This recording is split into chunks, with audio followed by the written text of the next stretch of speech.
Assalamualaikum, saya Indriani, peserta Latsar CPNS Pemprov DKI Angkatan 89. Pada kesempatan hari ini, saya akan memaparkan tentang sejarah bangsa Indonesia. Pada awalnya, perjuangan rakyat Indonesia dalam melawan penjajah masih bersifat kedaerahan. Terbentuknya organisasi Budi Utomo di Jakarta pada tanggal 20 Mei 1908 merupakan awal dari kebangkitan nasional. Selain itu, ada juga organisasi PI.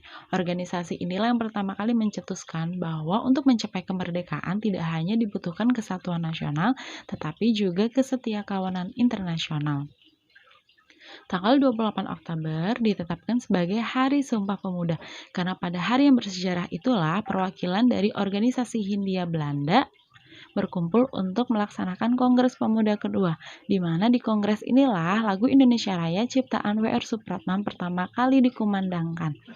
1 Maret 1945 dibentuklah BPUPKI yang diketuai oleh Dr. Rajiman Widyadiningrat.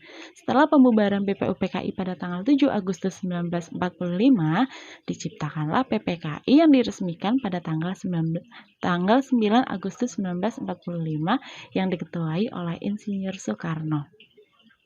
Tugas PPKI adalah menyusun dan mengesahkan konstitusi, menyusun dan mengesahkan rancangan dasar negara, membentuk pemerintahan, dan memperjelas wilayah-wilayah Indonesia.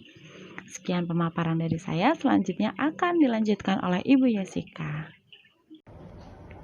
Terima kasih kepada Ibu Indriani. Perkenalkan, saya Yesika Clara Trivana akan memaparkan mengenai wawasan kebangsaan Indonesia. Wawasan kebangsaan Indonesia adalah cara pandang bangsa Indonesia dalam rangka mengelola kehidupan berbangsa, bernegara, yang dilandasi oleh jati diri bangsa dan kesadaran terhadap sistem nasional yang bersumber dari Pancasila, Undang-Undang Dasar Negara Republik Indonesia tahun 1945, Negara Kesatuan Republik Indonesia, dan juga Bhinneka Tunggal Ika.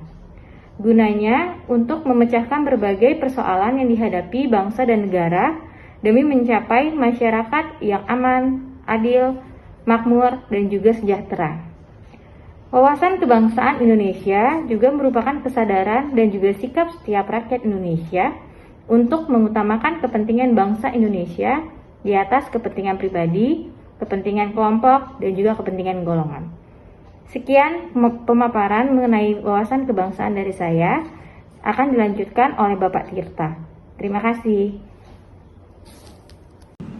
Baik, terima kasih Bu Yesika yang telah menyampaikan definisi wawasan kebangsaan. Berikutnya saya Tirta Priyambada akan menjelaskan tentang konsensus dasar dan identitas negara. Setiap bangsa harus memiliki suatu konsepsi dan konsensus bersama menyangkut hal-hal fundamental bagi keberlangsungan, keutuhan, dan kejayaan bangsa. Sejak awal pergerakan nasional, kesepakatan tentang kebangsaan terus berkembang hingga menghasilkan 4 konsensus dasar. Konsensus dasar inilah yang secara konsisten dipegang teguh oleh para pemimpin bangsa Indonesia dari masa ke masa, yaitu Orde Lama, Orde Baru, Reformasi, hingga saat ini. Indonesia memiliki 4 konsensus dasar. Yang pertama adalah Pancasila, yang kedua adalah Undang-Undang Dasar 1945, yang ketiga Bhinneka Tunggal Ika, dan yang keempat ialah Negara Kesatuan Republik Indonesia.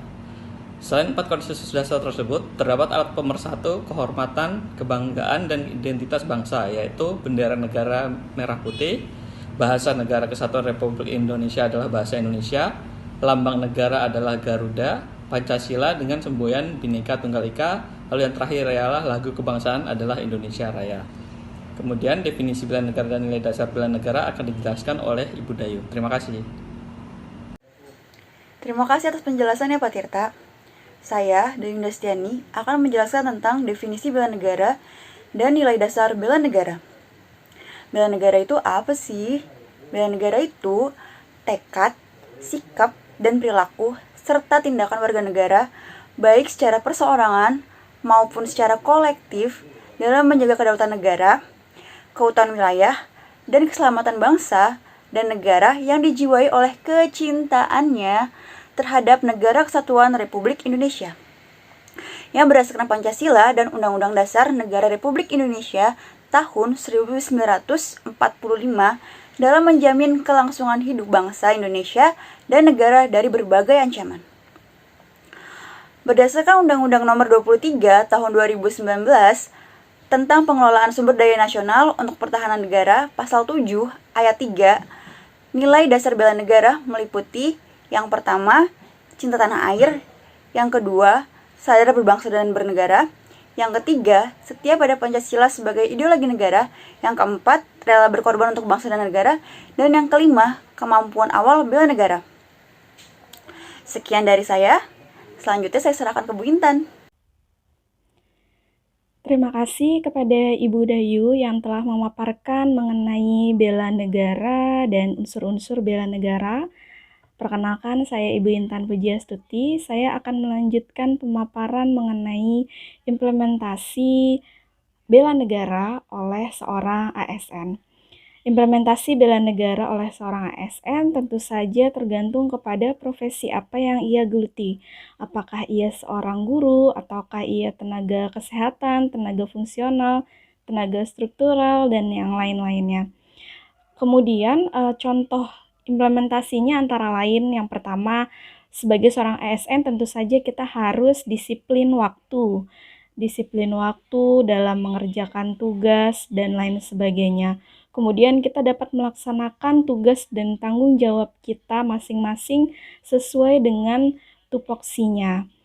Lalu terkhusus untuk tenaga kesehatan yang ada di garda terdepan penanganan COVID-19 saat ini, salah satu bentuk bela negaranya adalah mereka ikut andil langsung dalam penanganan COVID-19, apakah sebagai dokter, ataukah sebagai perawat, dan lain sebagainya.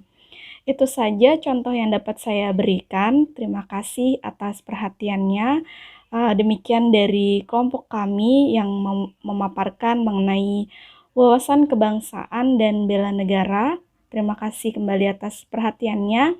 Wassalamualaikum warahmatullahi wabarakatuh.